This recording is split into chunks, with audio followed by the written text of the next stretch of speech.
पीछे लाइन में भी आपके कांग्रेसी साथी हैं जो सीनियर हैं। हाँ, हैं सीनियर। हाँ। आपके देखिए नगर कार्यालय में भी हैं। देखिए ये मैं सपोर्ट की बात कर रहा हूँ, नहीं, उनका देखिए, दिल दिमाग से कितना सपोर्ट मिलने वाला है आपको इस चुनाव में, ये बताइए।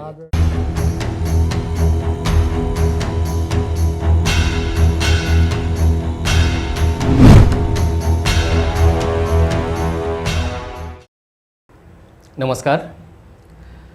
2024 में होने वाले लोकसभा चुनाव से पहले नगर निगम का ये चुनाव काफ़ी महत्वपूर्ण माना जा रहा है सभी दलों के लिए।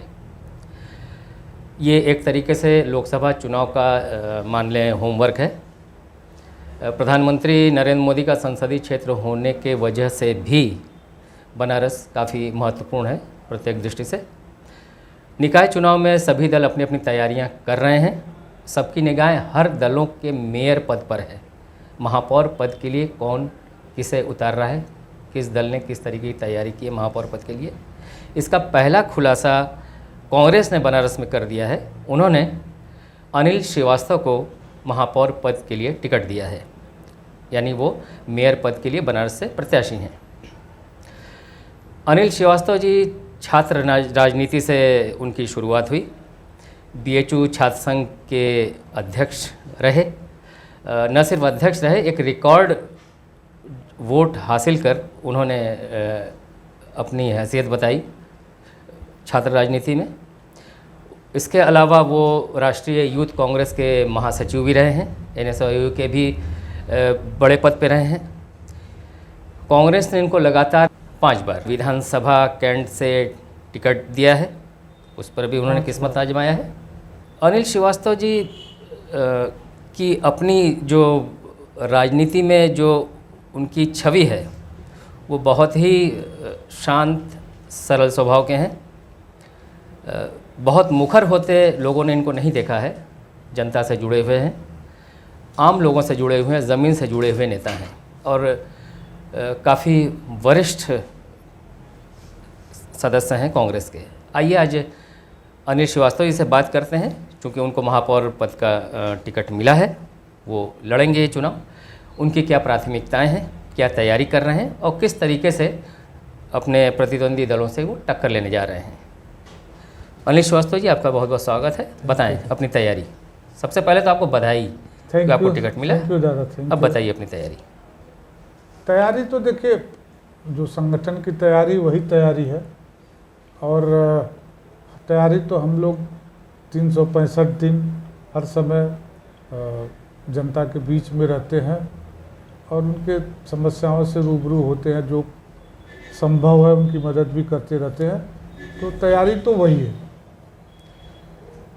आपसे मुकाबला आपका किससे है, किस दल से? देखो दादा, हम इस पचड़े में नहीं हैं कि हमारा मुकाबला किससे है, कौन लड़ाई में। ये तो जनता तय करेगी कि किससे मुकाबला है, कौन हारेगा कौन जीतेगा। हम सिर्फ हमारी चिड़िया के आँख पे नज़र है और हम अपने संघर्ष पे ध्यान दे रहे हैं। हमारा आपकी चिड़िया की आँख कौन सी है? जनता है, वोटर है, या लगातार जो दबदबा रहा है भाजपा का महापौर के पद पे बिल्कुल वर्षों से? वही है। उस तो आपके कौन है चिड़िया, कौन है चिड़िया? देखिए, चिड़िया तो भारतीय जनता पार्टी है और आँख उसकी कुर्सी वही है मेयर वाली। तो मेरे उस मेयर वाली कुर्सी पर मेरी आँख है, उसी पर नज़र है और उसी को हासिल करने के लिए हम संघर्ष करेंगे, अपना पूरी ताकत से लगेंगे, जनता के बीच में जाएंगे। काशी की जनता हमको 50 साल से यही सड़कों पर देख रही है, उनके लिए संघर्ष करते हुए, छात्र राजनीति से लेकर जनता की राजनीति के लिए संघर्ष करना, उनके लिए जेल जाना, उनके लिए लाठी खाना। तो ये बराबर हमारा चरित्र जनता के निगाह में है और ये नहीं कि बहुत पहले का है, ये कंटिन्यूटी में बराबर बना हुआ। तो ये है। आपका होमवर्क क्या है इसको लेके? क्या होमवर्क करने जा रहे हैं? हालांकि अभी 24 घंटा भी नहीं हुआ है आपको प्रत्याशी घोषित किए हुए। होमवर्क हम लोग कर रहे हैं अभी। तो जैसे नॉमिनेशन की तैयारी करना है, सब जो प्रक्रिया लगती है, कागज़ पत्र तैयार करवाना, तो उसमें लगे हैं। तो अभी मेरा होमवर्क आपके नॉमिनेशन को लेके नहीं है। मेरा मतलब ये है कि होमवर्क आप जनता के बीच किस तरीके से जाएंगे, किस तरीके आप क्यों आपको वोट दे, जनता, ये इस बारे में आपका देखिए, होमवर्क हाँ, क्या है? ये बात हम जरूर कहेंगे कि पिछले लगातार समय से भारतीय जनता पार्टी मेयर की कुर्सी पर कब्जा कर रही है। सबसे ज़्यादा सभासद उनके जीतते हैं, सारे विधानसभाओं में उनके एमएलए जीतते हैं, एमपी उनका है, प्रधानमंत्री देश का यहीं से है, कई मंत्री ये बड़ी हैं। चुनौती है आपके लिए?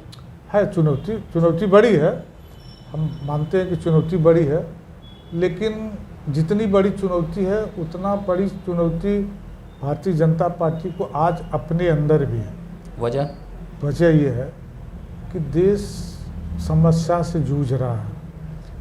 हम महंगाई और जो दूसरी समस्या है उससे इतर जाके बात कर रहे हैं कि मतलब नगर निगम इतने दिन से है, और नगर निगम में आप जाइए, शहर की गलियों में घूमिए तो टूटी फूटी सड़कें, गलियां, टूटी फूटी सड़कें, और सीवर का पानी गलियों में बहता हुआ, और सीवर का पानी पीने के पानी में मिला हुआ है। लोग उसके लिए मजबूर हैं, अभिशप्त हो गए हैं, और कोई विकास जो नगर निगम को करना चाहिए वो नहीं हो रहा। सबसे बड़ी बात कि ये देखिए, हमारे सामने रुद्राक्ष का भवन बना है, ये नगर निगम का भवन था, इसमें ऑडिटोरियम था, और वहाँ के महापौर और सभासदों को यह आश्वासन देकर यह जगह ली गई कि इसमें नगर निगम का जो सभासद है, मेयर है, उनके लिए कक्ष बनेगा, उनके बैठने की जगह बनेगी। ये बना के देने का वादा था, और आज भी नहीं, आज अभी तक नहीं मिला है, भवन बन के तैयार हो गया। और ये नगर निगम का जो सदन है, उठल्लू के चूल्हा की तरह, कभी उसकी बैठक कहीं होती है, कभी सांस्कृतिक संकुल में होगी, कहीं कभी होगा, तो उठा के फेंक दिया गया। और वो ये है कि ये संवैधानिक संस्था है, नगर निगम एक संवैधानिक संस्था है। तो जब संवैधानिक संस्था को भारतीय जनता पार्टी के लोग ही तो उजाड़ दिए, और उसके लिए भारतीय जनता पार्टी के न सभासद बोल रहे हैं, न तो मेयर बोल रहा है, कोई लड़ाई नहीं हो रही है। तो वो चीज़ हासिल करनी है, हमें सदन की गरिमा को बढ़ाना है। जो नगर निगम के अंदर जो समस्याएं हैं, जो नगर निगम को करना चाहिए, उसको पूरा करना, उसको दूर करना है। और सबसे महत्वपूर्ण बात जो है, हिंदुस्तान के अंदर जो राजीव गांधी जी के समय में एक 74वां संशोधन बिल पास हुआ, जिसके तहत सभासदों को खुद अपना फंड मिलेगा, उनको पावर मिलेगा क्षेत्र के विकास के लिए, मेयर को पावर मिलेगा काम करने के लिए। वो 74वां संविधान संशोधन जिन राज्यों में कांग्रेस का राज्य था वहाँ पे लागू हो गया। अनफॉर्चुनेटली 1989 के बाद यहाँ पे कांग्रेस का शासन बना नहीं, और वो संशोधन यहाँ पे लागू हुआ नहीं। तो वो सबसे इम्पॉर्टेंट है। अगर 74वां संशोधन लागू हो जाएगा तो फिर विकास के लिए किसी का मुंह नहीं देखना पड़ेगा। बनारस में 74वां संशोधन लागू कराने का प्रयास करेंगे। बिल्कुल। एक बात बताइए, महापौर का जो पद है, आप बता रहे हैं ये सही भी है कि नगर निगम संवैधानिक संस्था है, आप ये भी बता रहे हैं कि भाजपा ने इसके मिनी सदन को उठल्लू का चूल्हा बना दिया है। बिल्कुल। महापौर के पास क्या पावर है कि वो इन सब चीज़ों पे निर्णय ले? वो ज़िले का प्रथम नागरिक है ना? पावर की बात, प्रथम नागरिक है, लेकिन महापौर का क्या पावर है कि वो ये सब चीज़ें करेगा? वो देखिए, पावर ये है ना कि जब भी ये जगह ली गई होगी तो उस पर दस्तखत करना पड़ा होगा ना, कोई एग्रीमेंट बना होगा ना। मुझे तो देखा नहीं, लेकिन एग्रीमेंट हुआ होगा कि हम आपको देंगे, और अगर हमारी जगह आप ले रहे हैं तो हमको जगह देने का वायदा तो किए थे, तो हम लोग को मालूम है। तो उसके लिए बात करेंगे, नहीं देंगे तो संघर्ष करेंगे, उसको हासिल करेंगे। अच्छा, आपका एक मुद्दा ये मिनी सदन को लेके है, स्थान को लेके है, उसके अलावा आप सड़कों गलियों की जो स्थिति है सीवर, इसको लेके और भी कोई मुद्दा है? देखिए मुद्दे तो बहुत हैं, लेकिन ये चुनाव देखिए न तो केंद्र की मेयर पद पे चुनाव लड़ाने की हैसियत से बताइएगा। हम बता रहे हैं ना कि देखिए ये इससे न तो कोई केंद्र और न राज्य की सरकार बननी है न बिगड़नी है इस चुनाव से। यह चुनाव स्थानीय चुनाव है, तो स्थानीय मुद्दों पर ही लड़ेंगे। बिल्कुल। और मेरा फोकस है स्थानीय मुद्दे और काशी के लोगों की जो समस्या है, और मेयर की हैसियत से उस जो पूरा होगा अपने बस में होगा अपने से करेंगे, जो नहीं पूरा अपने बस में रहेगा उसके लिए संघर्ष करेंगे। मेयर पद के लिए कांग्रेस में काफ़ी लोगों ने दावेदारी पेश की थी। अंतिम में फैसला आपके हक में आया, आपको टिकट मिला। आपके जो सहयोगी हैं, जो दावेदार भी रहे, लेकिन कल शाम के बाद से अब नहीं है वो दावेदार, उनका कितना साथ मिलेगा? मैं पार्टी के अंदरूनी जिच की बात कर रहा हूँ। देखिए कोई जिच नहीं है, क्योंकि मैं दावेदार। जिच क्यों नहीं है?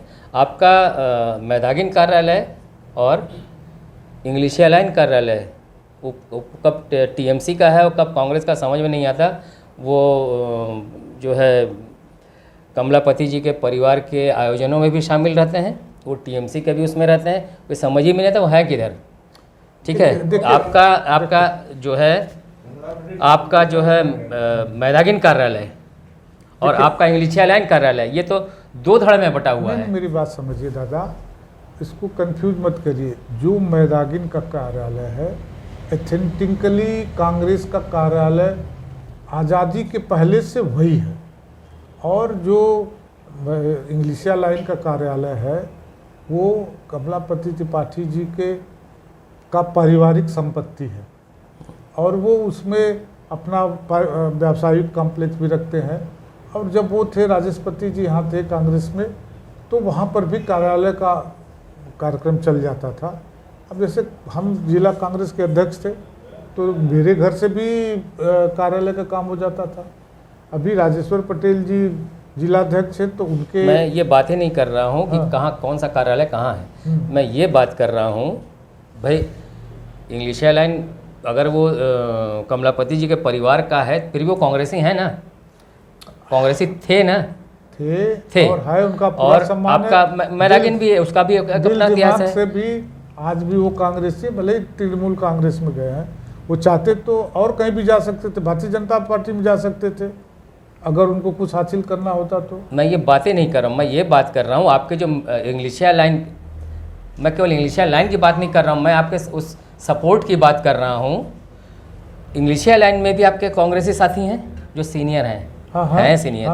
आपके मैदागिन कार्यालय में भी हैं। देखिए ये मैं सपोर्ट की बात कर रहा हूँ, उनका दिल दिमाग से कितना सपोर्ट मिलने वाला है आपको इस चुनाव में, ये बताइए। आदरणीय विजय शंकर पांडे जी आपके सामने बैठे। जी जी, ये कांग्रेस के बड़े नेता, हम लोग इनके छत्र छाया में राजनीति सीखे हैं। आज ये राजेशपति जी के साथ तृणमूल कांग्रेस में गए, तो अब है आज ये आए बैठे हमको आशीर्वाद देने के लिए। राजेशपति त्रिपाठी जी जब राहुल गांधी के ऊपर एट्रॉसिटी हुई थी, तो उसके लिए जब कांग्रेसी धरना पर बैठे थे, तो राजेशपति त्रिपाठी जी, विजय शंकर पांडे जी, टीएमसी के और लोग भी आके वहाँ बैठे थे। और आज तो ये परिस्थिति है कि टीएमसी और कांग्रेस मिल के गठबंधन के साथ चुनाव लड़ने जा रही है, तो अब तो वो कोई मुद्दा है नहीं। अब कोई मुद्दा नहीं है। मेरे ख्याल से आपने लगभग सभी बिंदु अपनी तैयारी बता दी और मुद्दे बता दिए। आपका बहुत बहुत धन्यवाद। थैंक यू दादा।